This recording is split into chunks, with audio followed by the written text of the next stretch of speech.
पति पत्नी के बीच का अटूट रिश्ता एक बार फिर से सवालों के घेरे में दिखाई दे रहा है। जहां एक शख्स की मौत के बाद मृतक के परिवार वाले, मृतक की पत्नी और उसके ससुराल वालों पर गंभीर आरोप लगा रहे हैं। दरअसल मिली जानकारी के अनुसार बीते सोमवार को रोहिणी सेक्टर 3 के इलाके में घर में घुसकर साले ने अपने दोस्तों के साथ मिलकर जीजा से मारपीट की। इस दौरान जीजा रोता बिलखता हुआ अपनी जान की भीख मांगता रहा, लेकिन साले ने एक ना सुनी। सोमवार को हुई इस घटना के बाद घायल जीजा की इलाज के दौरान बुधवार को मौत हो गई। मृतक की पहचान सुरेश के रूप में हुई है। मृतक के परिजनों के मुताबिक सुरेश की पत्नी ज्योति के अवैध संबंध थे, जिसको लेकर घर में अक्सर लड़ाई झगड़े होते रहते थे। सोमवार को सुरेश ने अपनी पत्नी को किसी दूसरे के साथ पार्क में देख लिया था। ज्योति के घर आने के बाद सुरेश ने उससे पूछताछ की तो ज्योति को गुस्सा आ गया। दोनों के बीच हुए झगड़े के बाद सुरेश घर से बाहर गया तो ज्योति ने सारी बात अपने भाई दीपक को बताई। भाई ने बहन के साथ मिलकर सुरेश को सबक सिखाने की ठानी। दीपक अपने दोस्तों को लेकर बहन के घर आ गया और छत पर छिप गया। रात को ज्योति ने सुरेश को फोन करके घर बुलाया और जैसे ही वो घर पर आया, पत्नी व उसकी बहन ने घर का बाहर का दरवाजा बंद कर दिया। छत पर छिपकर बैठे दीपक और उसके दोस्तों ने उसे मारपीट शुरू कर दी।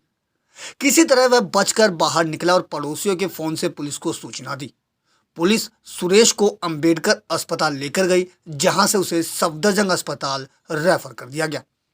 सफदरजंग अस्पताल में इलाज के दौरान सुरेश की मौत हो गई। मेरे भाई के साथ वारदात करी है। उसके साले ने, उसकी सास ने, उसकी वाइफ ने और उसकी साली ने वारदात करी है। घर में कूदकर अंदर बच्चियों की हमारे पास उस टाइम पे जब वारदात हो रही थी भाई के साथ, उस टाइम की रिकॉर्डिंग ये है हमारे पास। और सर इससे पहले भी उन लेडीज़ों ने हमारे साथ बेगमपुर में, वो भी हमारे पास प्रूफ है, वीडियो है इनकी उन लेडीज़ों की, और हमारे पास कानूनी कार्रवाई की सारी रिपोर्टें हैं। क्या मतलब हस्बैंड वाइफ में लड़ाई झगड़ा होता रहता था पहले भी? हस्बैंड वाइफ में लड़ाई झगड़ा होता था, लेकिन सर इसका मतलब ये नहीं है कि बुलाकर किसी को उसको जान से ख़त्म करवाया जाए। कब की बात है ये सर?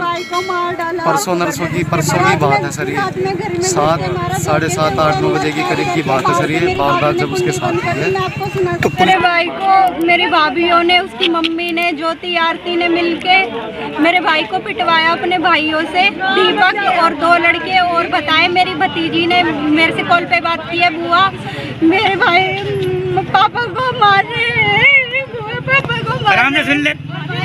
मंडे की रात की, मंडे नाइट की बात है। उन्होंने घर में बंद करके मेरे भाई को मारा है। बच्ची की वॉइस रिकॉर्डिंग है मेरे पास।